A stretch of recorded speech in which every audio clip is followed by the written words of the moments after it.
Okay, so we're going to check homework, page 18. So everybody in here should have the same numbers on their data table because they gave you the X values. Sometimes they'll leave the table completely blank, and you'll see in a minute where then everybody's data tables could potentially look different. But in this case, there is no discrepancy. Your paper should look exactly like mine. Let me just zoom in on this. Okay? Now, where we could vary is how we scaled our graph. Now, I did not discuss that with you on Friday because I was slightly delirious from being sick. Do you remember? Yeah. So, in the ideal world, I would have chosen to discuss the scaling process with you before I sent you free on your own. So, if you didn't get it, that would make sense. Don't worry, I'm going to go over it right now. And then we're going to practice again. No damage. All right, so it says plot each ordered pair on the line. So, here's the graph. Now, I chose to go, every other box was 1, okay? So the X values, if you look at your data table, only go up to 6, right? The X values only go up to 6. Could you have just done every box as 1 and had this go all the way up to 12? Yes, you're just gonna have more of a zoomed out look. Very similar to what I'm doing right now, right? Like it's kind of, this is just taking up more space on my graph. Your line and your graph will look a little bit different, but as long as your scale stays consistent, you should be good. Also on the y-axis, the highest piece of data on the y, for the y values is 90. So you just want to make sure whatever you choose that you're consistent and that you can get at least to 90. So I went up by 10s. Could you have gone up by 15? Yes, as long as you went up by 15 every time.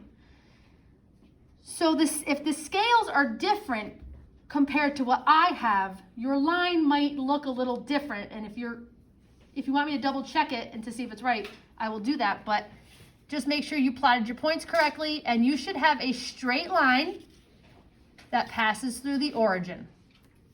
You should have, everybody should be able to have the COP of 15. The story says, what is this story about? I forget. Oh, it's CDs. They're $15 each. And there's a one-time, oh, it's free shipping and handling. So that's it. It's just $15 each. So at this point, I'm hoping that you know, because there's no shipping fee or there's no extra processing fee, that this would be proportional. There's nothing else going on other than $15 per CD. So I'm hoping before you graphed it that you realized it was proportional and that the COP is 15. What does COP stand for? Constant of proportionality. It's when you found that ratio and when it was equivalent every time, that's the constant of proportionality. The equation would be y equals 15x, or you could have used different letters. Like you could have put C equals 15 times C. No, you could put T, whatever you wanted to do. If I use C and C, would that make sense? C for cost, C for CD? That would be very bad, yes? So I would say most of you probably put Y and X because it's just easier, right? Yeah. I would say most of the time using Y and X for me is easier because I don't have to worry about what I'm going to have each word, what letter I'm going to represent each word with. Could you do CD? You could do C and D, where C stood for cost and D stood for CD. Yeah, sure. Wait, what could you do, like CD equals No. 15C? No, you need like one variable, one lowercase variable. Okay. Last part, I'm trying to fold this, so I do have at least one person I know is home today. All right. So we're checking our homework. If you want to look at the table and see if it's proportional, you are supposed to find the ratio for each data point. So 0 divided by 0, can't really do that. So 2 divided by 2, 1. 4 divided by 4, 6 divided by 6. 1. So the COP is 1. It's proportional. Moving on. 5 divided by 1 is 5. 10 divided by 2 is 5. Every time you do that, you get 5. That is also proportional. Next one. 3 divided by 2 is not equivalent to 6 divided by 3.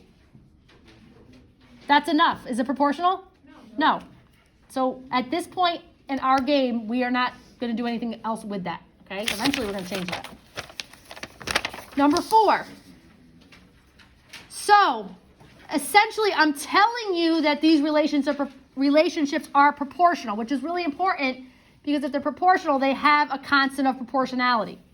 So you first need to find that constant of proportionality so you can fill in the missing data from the table. So this gives me both my y and my x, so I can use this data piece here to find the COP. 45 divided by 15 is? 3. So my COP is 3. I always write down the equation. To find the missing y value, you just do x times 3, which is 51. But then this piece of data is different. They're giving you y and asking you for x. So you're not going to do 19 times 3. You're going to do 57 divided by 3, because this would be 57 equals 3 times x. So you're not going to multiply by 3. You're going to divide by 3. I didn't mean 19. All right, next one. Find your COP. What is it? 4. I use this data point right here. 4 times 4 is 16, but I'm not going to do 92 times 4. I'm going to do 92 divided by 4 to give me 23. Next one. Now, this is probably the most difficult question, but this is what I really need to drive home. The process is exactly the same. What was the first step I took? I found the COP, right? How did we do that? Y divided by x. So what is 2/3 divided by 2? 1/3. So I got my COP, which means this is my equation. You following? So this is the equation. How did I get the 1/3? The same way I got the constant of proportionality for all the rest of the problems. I just do y over x. And I use the one data point that's complete here. And I got 1/3. Okay. Go. Sure? Yeah, I saw your circle. Oh, okay. All right, so for this particular piece, we're missing the x and they're giving me the y. Do you see that? You're missing the x in your question. They gave you the y. So this is how I did it. I wrote the formula down, or the equation down. I call them formulas because that's kind of how I use them. I replaced y with 1 and 1/3. Do you see that? I got that from here. The y is 1 and 1/3. The constant of proportionality is 1/3, and I'm looking for x. I'm not going to do 1/3 times 1 and 1/3. What are you going to do? You're going to divide. We're not going to do 1 and 1/3 times 1/3. We're going to do 1 and 1/3 divided by 1/3, giving me 4. Now, whatever you got here, you can check it. If you think this is 4, then 4 times your COP should give you the same y value you have written here. So check yourself. Is 4 times 1/3 equal to 1 and 1/3? Yes. If you had something other than 4, you should have checked it and you should have realized at that point that wasn't the correct number. This is by far the most difficult this is probably the most difficult question for you in the packet so far. Okay, that's why I like to use the equations. And I like to use them as formulas and find unknowns. Okay, and we'll do more of that later. Which line shows a proportional relationship? So I was trying to get to this point on Friday, but that was a struggle for me. There's a couple things that need to be present in a graph to consider the relationship proportional. 1, it needs to pass through the origin. And 2, it has to be a straight line, but it has to be one continuous straight line. Okay, so let's check out 7. Is 7 a straight line, a continuous straight line? One big straight line? Yes. Yes. Does it start at the origin? No. No. So is this proportional? No. Number 8 starts at the origin. Yay. But is it one continuous straight line? No. So it is not proportional. Number 9 starts at the origin and it's a continuous straight line. Is it proportional? Yes. What about 10? Yes. Which one has the greater COP, 9 or 10? 9, because it's steeper. Holy smokes. Well, that was unexpected. Good job. All right.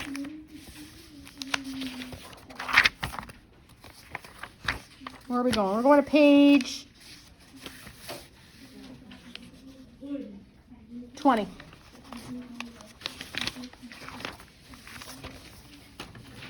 And I have it written down right here. So funny. Okay.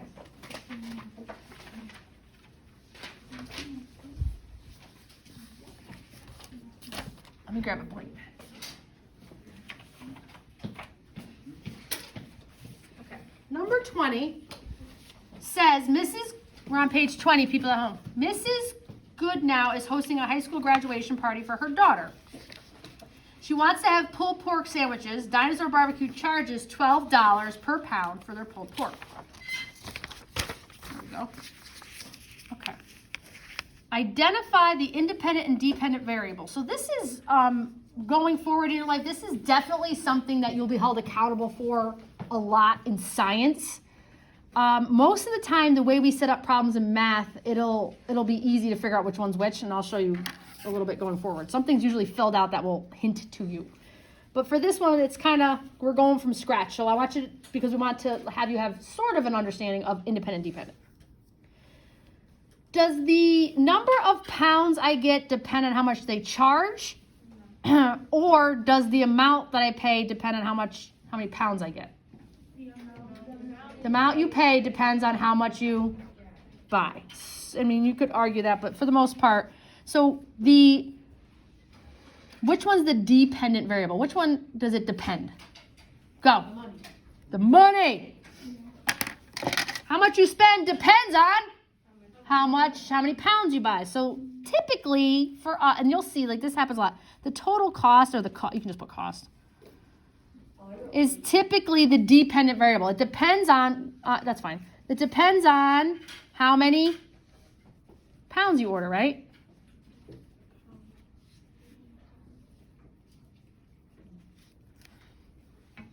They'll really delve into independent and dependent variables in science classes. But we use these terms in math, so we should at least give it a side discussion. So number 2, complete the table according to the relationship above. So which one's the independent? The number of pounds. Probably shouldn't put the hashtag there. And then, what's the dependent variable? The total cost, right? The money. So this is what I was talking about earlier. We all potentially could have different data tables. So I'm going to start with how much does it cost for 1 pound? $12. What do you want to do next? 2 pounds is 24. And I would say most of you probably are going to want to follow this.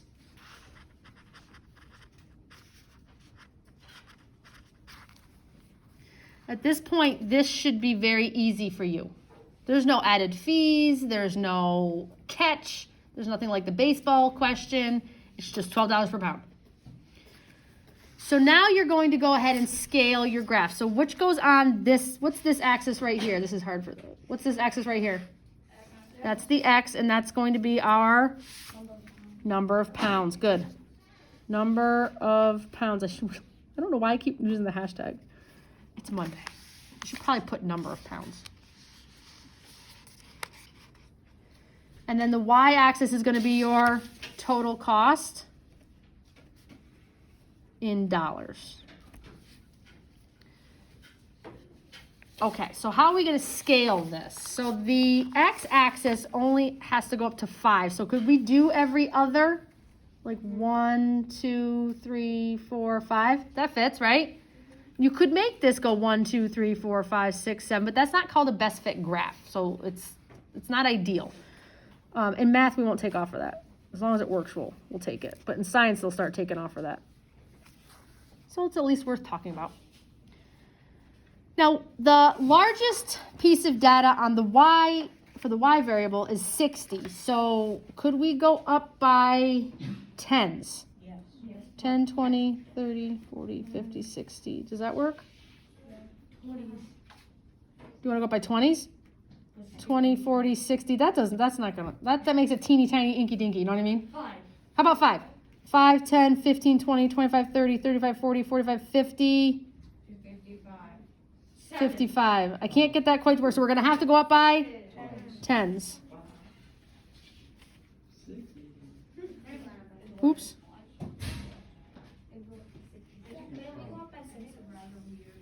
I don't what you could go up by whatever you want. If you choose to go up by sixes, people typically go by 5s, 10s, 20s, multiples of 5s and 10, or 1. It's just, be careful. But if you choose to go up by 6, can you definitely do that? Yeah. Yes. Just make sure you're 6, 12, that you keep the scale the same. So 10, what did we say we're going to go up by?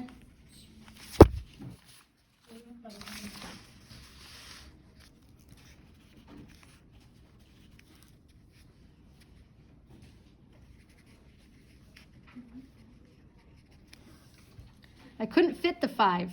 Didn't work.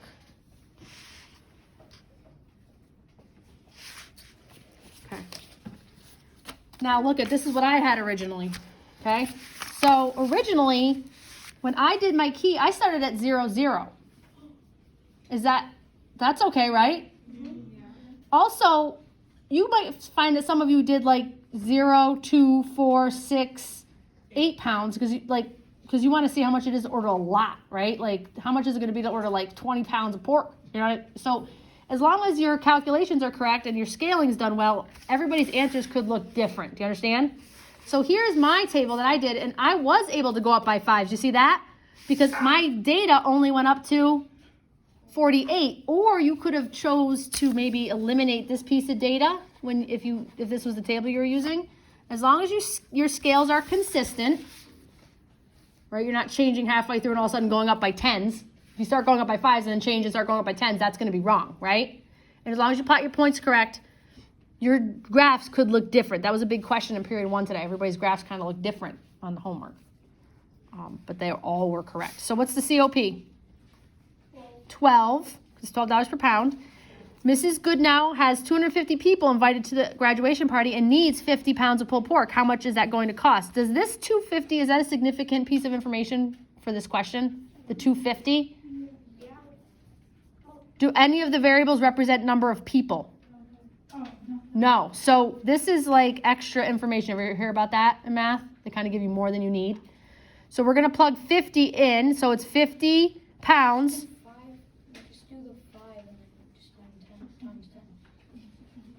5 times 10. 60 times 10. Well, it's $12 a pound, and you're getting 50 pounds, so you should be doing 12 times 50. Wait. Are you with me? It's $12 a pound, and you're ordering 50 pounds. I think you were, I don't know. And you got 600? 5? Yeah. Okay.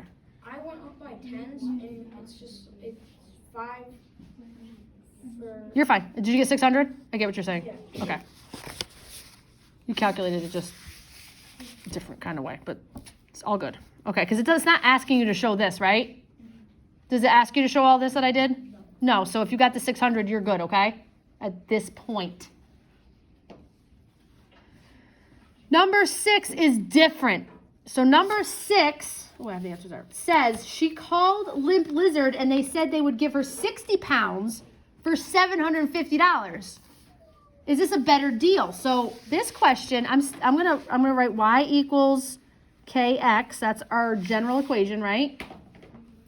Now let's plug in what we know. They're gonna give her 60 pounds of pulled pork. What letter represents pounds of pork? X. X. Good. So how many pounds? 60. How much is it per pound? 12. No. We don't know how much it is per pound. How much is it going to cost total? What's the Y? $7.50. So we're looking for the K. We're looking for how much it is per pound. Are we going to find that by dividing or multiplying? Dividing. Again, you don't have to do it this way, but I'm planting seeds for the future. So if you knew to do 750 divided by 60 and you got, what'd you get for K? K equals 12.5. Is that a better deal? No. It's $12.50 per pound at the Limp Lizard. That's right by my house. And then, not right by my house, but near it. And then what is it for Dinosaur? $12. So which one's a better deal? Dinosaur, because it's 50 cents cheaper, right? Okay. So that was a little tricky. It's 50 cents cheaper at Dinosaur Barbecue.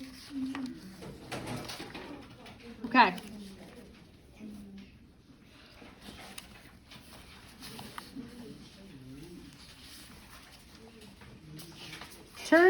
So this class on Friday did not get to do the graph on page 17. Can you turn to that? We're piecemealing a little bit because of my weird week that we had. I had. I don't want to do any problem in one class and not do it with all classes. Okay.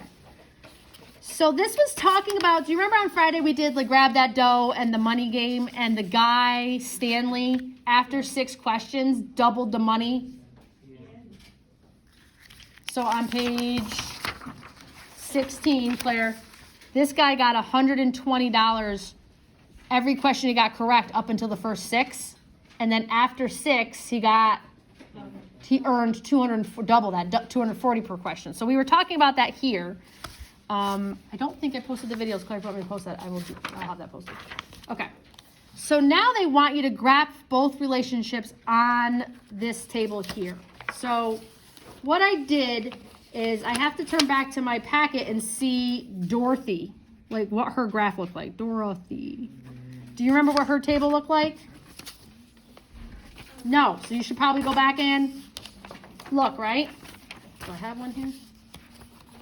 Dorothy is on page 15. So I'm just going to plot it here. If she didn't get any questions correct, she got $0. If she got one question, how much did she earn? $150? Yeah. So so it's talking about Dorothy, whose graph is here on page 15. Remember Dorothy went and she played grab that dough? Yeah. Okay, so we're just going to plot this graph or this table right here. I will not be offended if you don't know where I'm at right now. So we're going to graph Dorothy, okay? So how much money did she earn for 2 questions? 300. And then for 3 questions, 450, and so on, right? So let's do 0, 0, 2, 300. Where's that going to be? It's really hard with this Clorox thing in the way. 2, 300 is going to be right here, right? So Dorothy made $150 per question. I still hear people saying, what? Do you raise your hand if you do not know what we're doing? I know what we're doing. I just didn't understand the 2, 300. Oh, never mind. I got it. Because she gets $150 every question she gets right. So you're using your table from page 15. We're going to plot that. What was it for 3 questions correct? 450.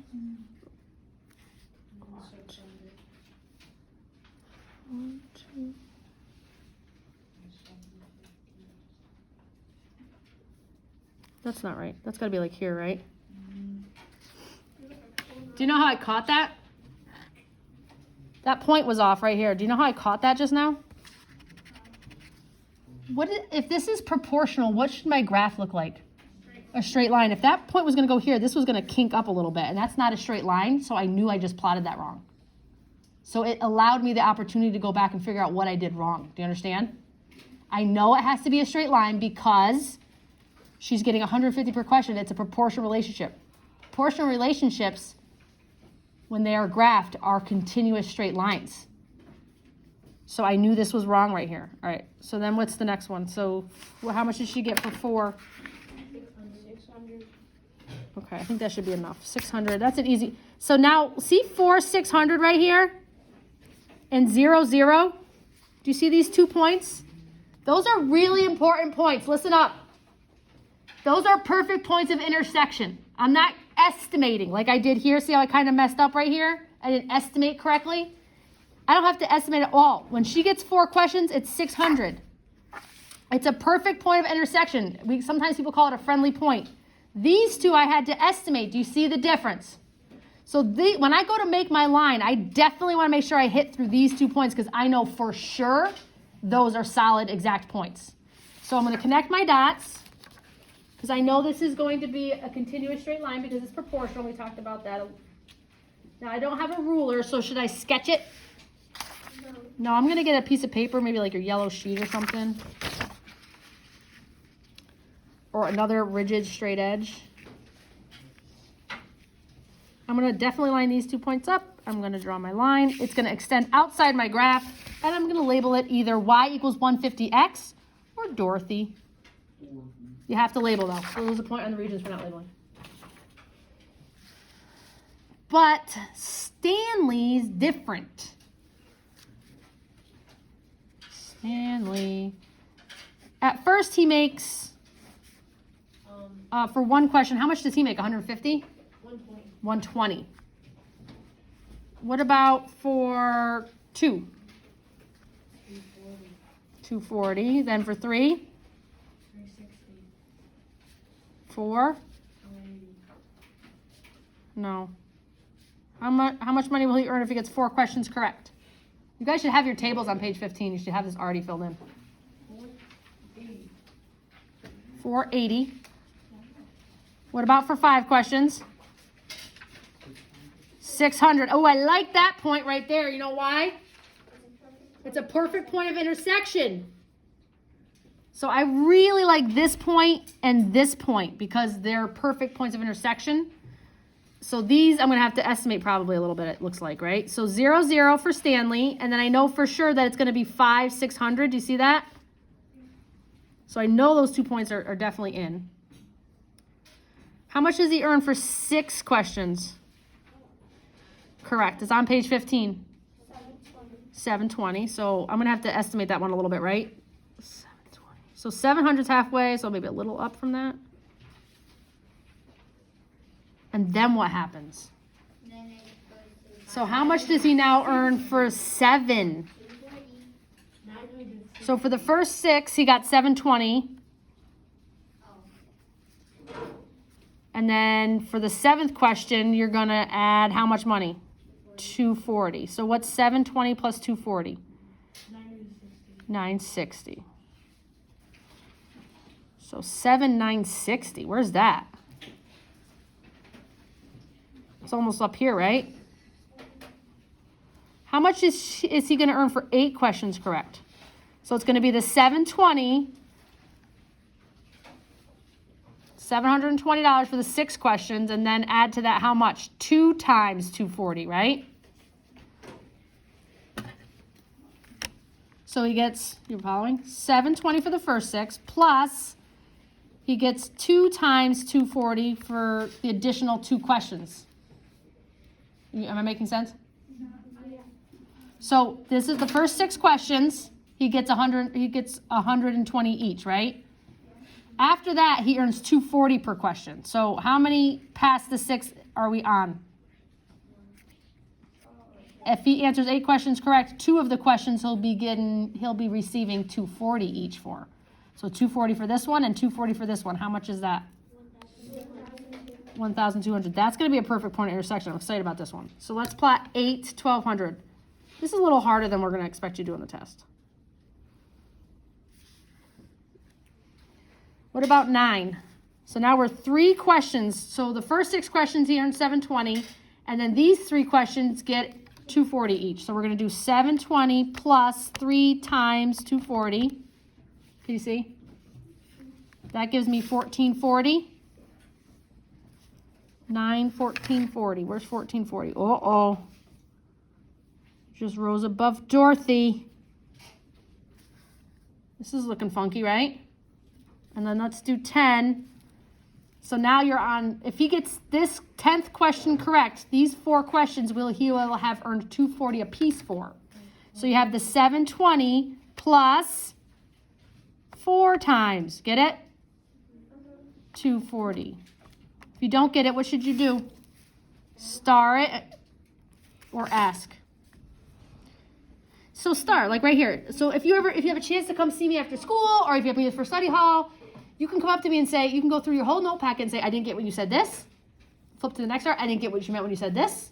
It'll make it very fast and efficient for us to get your questions answered if you're not going to ask them now.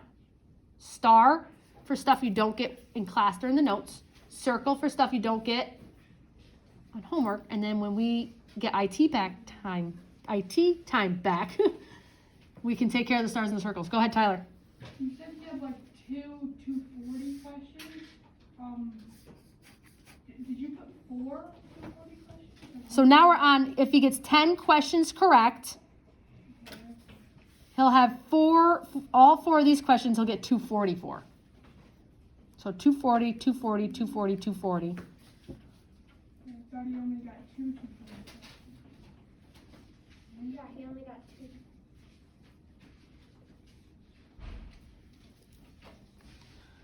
So if we're on 10, all 4 of these he would have earned 244. So we're on the 4th one.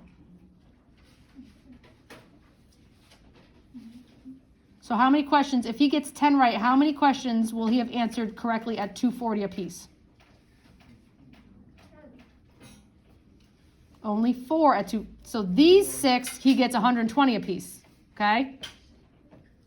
So he's already answered 6. You know that 6 gives him 720. These 4, he gets how much apiece? 240. So you could literally do 120 plus 120 plus 120 plus 120 plus 120 plus 120 plus 240 plus 240 plus 240 plus 240, and that will work too. Okay? If you can't figure out the data table, it's not the most important thing, okay? 1680, because I'll tell you my point in a second, it'll make you feel better. 1680 is where, right here? And it says, so this is the main kicker, ready? Is this proportional? No. That's it. That's my point. If you didn't figure out how to get the points, I'm okay with that. The main point of us doing this graph is for you to understand that Stanley's graph is not proportional. How come? Because it's not the graph of Stanley's relationship is not a straight line. It's not a continuous straight line. It was only a straight line for the first little part, and then it kind of... Yeah, he started going a little crazy at 5. He started picking up the pace at 5. Hang on.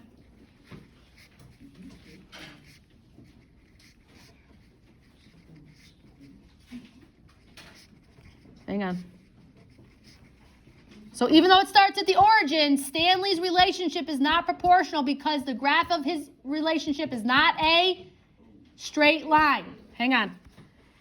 If you had the choice to play these game shows and you knew you would get 10 questions correct, which game would you rather play?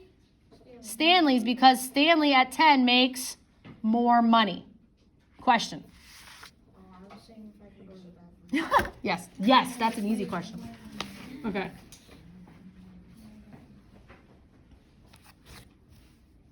Okay. So the point of page 17 is to show you that it doesn't just require, the graph doesn't require just starting at the origin, people in the back. It also has to be a continuous straight line. So in order for the graph of a relationship to be considered proportional, it has to be both a continuous straight line and it also has to pass through the origin. That's the point of page 17, okay? All right, so if you couldn't figure out how to get these data points, I wouldn't sweat it right now. And if you really couldn't figure it out, just do it the way I said. 120 plus 120 plus 120 plus 120 plus 120 plus 240 plus 240 plus 240 plus 240 will get you the answer. So where are we at? 12:10? You have your homework written down? Okay. People at home, I'm going to stop. We're going to play a little game, but you're not going to be able to be here because we're going to stop and clap, and it's just not going to work.